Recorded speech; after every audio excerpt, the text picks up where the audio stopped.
जय श्री कृष्णा। राधे राधे दोस्तों, स्वागत है आपका अपने चैनल पर। आज हम लेकर आए हैं आपके लिए 12 महीनों में सुनी जाने वाली तुलसी माता और एकादशी व्रत की कथा। तो प्रेम से बोलो विष्णु भगवान की जय हो, तुलसी माता की जय हो। एक गांव में एक बुढ़िया माई अपने बेटे और बहू के साथ रहती थी। बुढ़िया माई का नाम सुखवती था।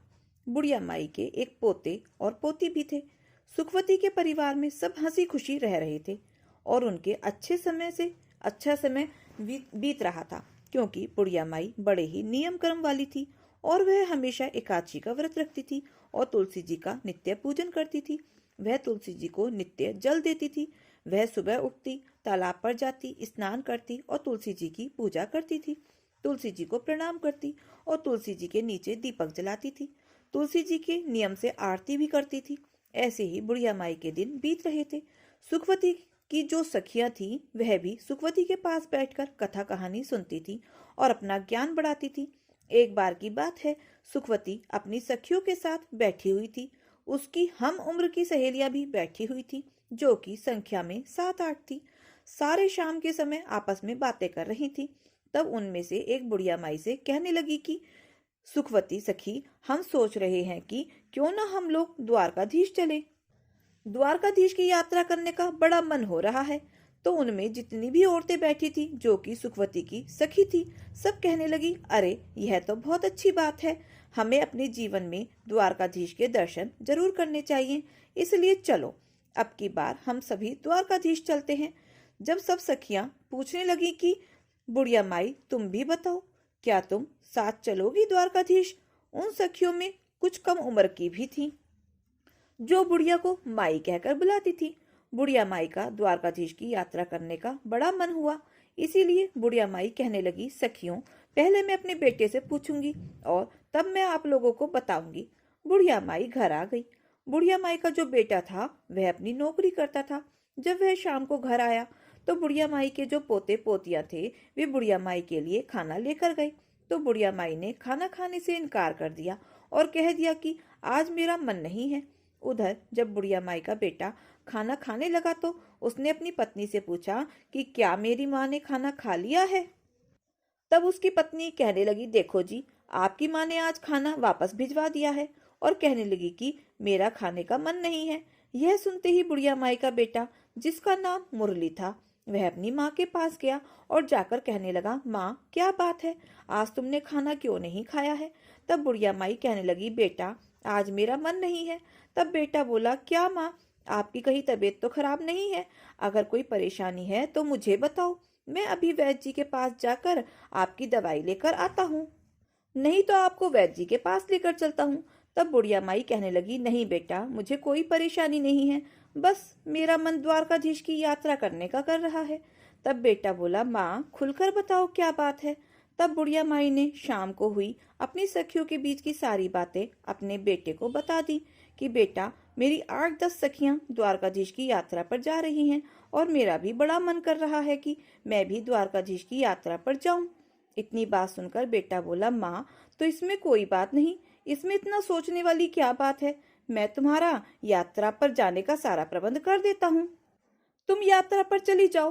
तो बुढ़िया माई बेटे के मुंह से यह सुनकर बड़ी ही खुश हो गई और वह अपने द्वारकाधीश का ध्यान करने लगी और कहने लगी कि बेटा, पर मेरी एक और चिंता है। तब बेटा बोला, माँ बताओ क्या बात है? और माँ बोली, बेटा अगर मैं द्वारकाधीश की यात्रा के लिए जाऊंगी तो कम से कम 4-5 दिन तो लग ही जाएंगे, और फिर उसके बाद जो मेरी आंगन में तुलसी रखी है उसे कौन सींचेगा, उसकी कौन पूजा पाठ करेगा और कौन उसकी आरती करेगा? तब बेटा बोला, माँ तुम चिंता मत करो, वह सब तुम्हारी बहू कर लेगी, मैं उससे बोल दूंगा, वह तुम्हारी तुलसी जी की पूजा भी कर लेगी। अब बुढ़िया माई निश्चिंत हो गई और वह कहने लगी, ठीक है बेटा। और अगली सुबह बुढ़िया माई की द्वारकाधीश जाने की तैयारी होने लगी। बुढ़िया का बेटा अपनी पत्नी से बोला कि सुनो भाग्यवान, मेरी माँ द्वारकाधीश की यात्रा पर जा रही है, इसीलिए मेरी माँ के लिए काजू बादाम के अच्छे से लड्डू बना दो, ताकि रास्ते में मेरी माँ को कोई परेशानी ना हो। जो बुढ़िया की बहू थी वह मन ही मन में सोचने लगी, मुझे तो एक दिन के लिए भी मायके नहीं जाने देते हैं, उनके काम बिगड़ते हैं, और अब देखो बुढ़िया माई आराम से 4-5 दिन की यात्रा के लिए जा रही हैं। चलो यात्रा के लिए जा रही हैं वह तो ठीक है, अब इनकी पूजा पाठ का काम भी मुझे सौंप कर जा रही हैं। बुढ़िया की बहू कुछ कह तो नहीं पा रही थी, लेकिन उसने मन ही मन एक साजिश रची। उसने अपने पति से तो बोल दिया, ठीक है, मैं माँ के लिए गोंद के और गिरी के बादाम के लड्डू बना दूंगी और उन्हें एक डब्बे में भरकर माँ जी को दे दूंगी। बेटा तो सुबह नौकरी पर चला गया और जो बुढ़िया की बहू थी उसने क्या किया कि जो तुलसी जी का गमला था जिसमें तुलसी लगी हुई थी, उसमें से उसने तुलसी जी की जड़ को जड़ से उखाड़ लिया और जड़ सहित उसे एक पीतल के डब्बे में भर दिया और अपनी सासू माँ को थैली में रख के दे दिया और बोली, ये लो माँ जी, इसमें गोंद गिरी के काजू बादाम के लड्डू हैं, आप इन्हें रास्ते में खा लेना। और बुढ़िया माई अपने बेटा बहू को आशीष देती हुई अपनी तीर्थ यात्रा के लिए चलते समय अपनी बहू से बोली, बेटी मेरी तुलसी जी का ध्यान रखना। बहू बोली, ठीक है माँ जी, आप बेफिक्र होकर जाइए। अब बुढ़िया माई ने तो आशीर्वादों की झड़ी लगा दी और कहने लगी, बहू ने तो मुझे काजू बादाम के लड्डू बनाकर दिए हैं। वह कहने लगी, दूधो नहाओ, पूतो फलो, लाखों में बैठो, करोड़ों में उठो, दिन दूनी रात चौगुनी तरक्की करो। उसके मुंह से तो आशीष फूट ही रहे थे और सौभाग्यवती रहो, मेरे बेटे का काम अच्छा चले। अब वह तरह तरह के आशीर्वाद देती हुई बुढ़िया माई अपनी सखियों के साथ जा मिली। अब सारी सखियां और बुढ़िया माई द्वारकाधीश की पैदल यात्रा कर रही थी। यात्रा करते करते उन्हें शाम हो गई। शाम के समय जब वह थक गई तो एक जगह उन्होंने देखा, वहां पर बैठकर वह विश्राम करने लगी और अपना खाना पीने के लिए जो सामान लाई थी सब के सब निकाल कर खाने लगी। तो बुढ़िया माई ने अपना डब्बा खोलकर देखा तो उसमें घी से बने काजू बादाम के लड्डू भरे हुए थे। बुढ़िया माई ने आधा लड्डू खुद खाया और आधा लड्डू सब सखियों में भी बांट दिया और भगवान का भोग भी मन ही मन में लगा दिया। अब सब सखियां कहने लगी, अरे सुखिया, क्योंकि उसका नाम सुखवती था तो सब कोई उसे सुखिया भी कहते थे। अरे तुम्हारी बहू तो बड़ी अच्छी है, देखो तुम्हारी बहू तुम्हारा कितना ख्याल रखती है। तुम्हारी बहू ने तुम्हारे लिए घी के लड्डू बनाकर दिए हैं और तुलसी माता को याद कर रही थी। चलते चलते अब वह सारी सखियां द्वारकाधीश पहुंच गईं।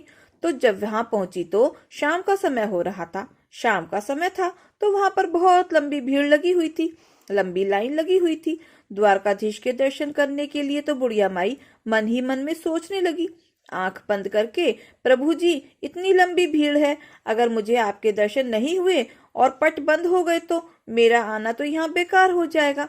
तभी बुढ़िया माई द्वारकाधीश से मन ही मन अपनी प्रार्थना कर रही थी, हे प्रभु, एक बार जीवन में मुझे दर्शन दे दो, मैं बड़ी दूर से आपके दर्शन के लिए पैदल चलकर आई हूँ।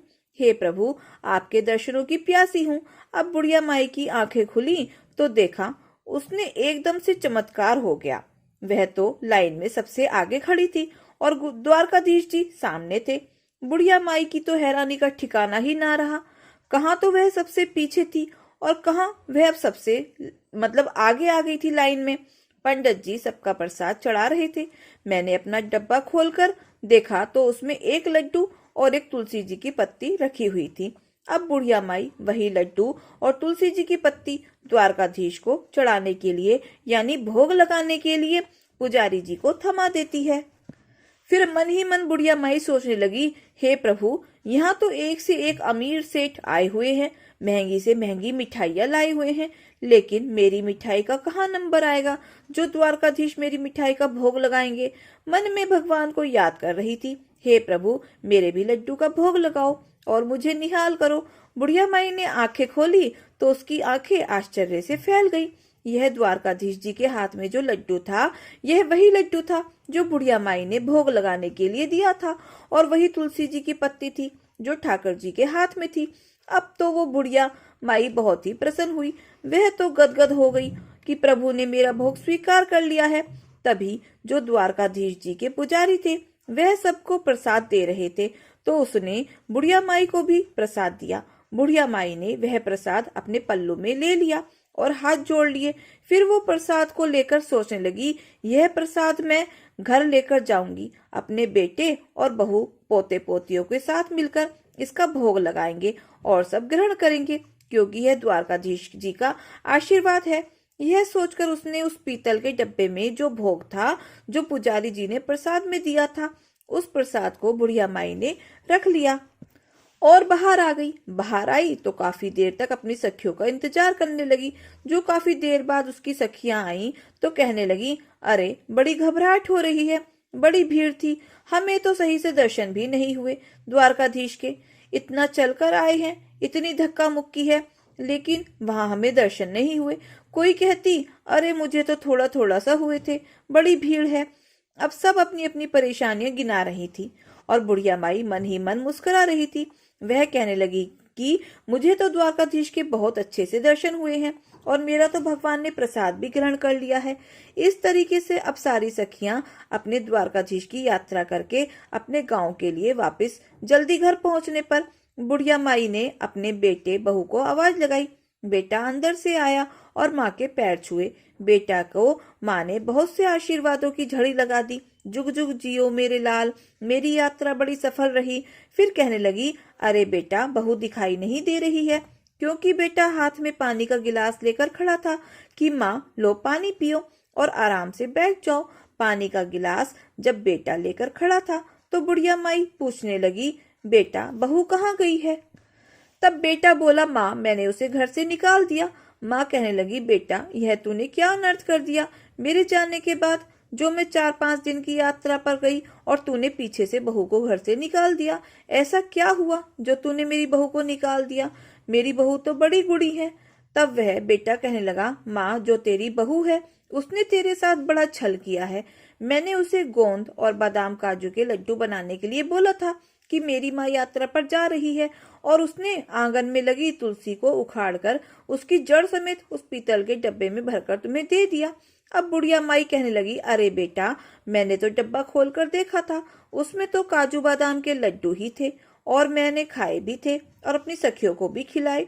तब वह कहने लगा, नहीं माँ, उसने तो यह साजिश रची थी। जब मैंने तुलसी जी की पूजा के लिए बोला तो आंगन में तुलसी नहीं थी। तब मैंने उससे पूछा तो उसने मुझे सच सच सारी बात बता दी कि उसने जो जलन में आकर, क्योंकि माँ तो यात्रा के लिए जा रही है और मुझे मायके भी नहीं भेजते हैं, इसलिए उसने तुलसी जी को उखाड़कर आपके डब्बे में भर दिया। अब बुढ़िया माई कहने लगी, बेटा कोई बात नहीं, बहू ने ऐसा किया है, चलो उसकी गलती, लेकिन उसी के कारण तो मुझे द्वारकाधीश के दर्शन हुए। मेरे साथ तो बेटा इतने चमत्कार हुए हैं कि मैं क्या गुणगान करूं। मैं तो भीड़ में सबसे पीछे खड़ी थी, तभी द्वारकाधीश जी की कृपा से भीड़ में सबसे आगे हो गई। और तो और बेटा, मेरे जो डब्बे में एक तुलसी जी का पत्ता और एक लड्डू था, शायद तुलसी माता की कृपा से ही वह तुलसी जो लड्डू में बदल गई थी और एक पत्ता मेरा इसीलिए छोड़ दिया था कि मैं भगवान का भोग लगाऊं, क्योंकि द्वारकाधीश को, ठाकुर जी को तो बिना तुलसी के पत्ते का भोग लगाया ही नहीं जाता है। इसीलिए उन्होंने मेरा भोग स्वीकार किया था, क्योंकि उस पर तुलसी दल भी था। बेटा मेरी बहू ने चाहे कुछ भी किया हो, मुझे तो जो बहू की वजह से ही है जो यह सब चमत्कार हुए हैं और ठाकुर जी के इतने अच्छे दर्शन भी हुए हैं। मैं तो द्वारकाधीश की दर्शन करके निहाल हो गई हूँ। बेटा तू अभी जा, बहू मायके में होगी, उसे लेकर आ। बेटा अपनी माँ की बात को क्या टालता। बेटा तो चल दिया अपनी पत्नी को लाने मायके और अपनी पत्नी को लेकर आ गया। जब बहू मायके से घर आई तो अपनी सासू माँ के पैरों में पड़ गई और माफी मांगने लगी। तब बुढ़िया माई कहने लगी, अरे बहू मैंने तो तुझे कब का माफ कर दिया है, तेरी वजह से ही तो मुझे भगवान के दर्शन हुए हैं। अगर तू ऐसा ना करती तो पता नहीं मुझे भगवान के दर्शन होते भी या नहीं होते। मैंने तुझे माफ कर दिया है, लेकिन हाँ अगर तुझे माफी मांगनी है तो एकादशी माता और तुलसी माता से मांगो। आप बहू ने तुलसी माता से माफी मांग ली और फिर उनको याद आया, अरे मैं तो जो द्वारकाधीश जी से तुम्हारे लिए प्रसाद लेकर आई थी, याद भी है कहाँ है। बच्चे आए थे खेलते हुए, कहने लगे, दादी माँ आ गई, दादी माँ आ गई। दादी माँ आप यात्रा पर गई थी तो हमारे लिए क्या लेकर आई हो? दादी माँ बोली, अरे बच्चों मैं सबके लिए वहां से द्वारकाधीश जी का प्रसाद लाई हूँ, सब थोड़ा थोड़ा मिल बांट कर खाएंगे।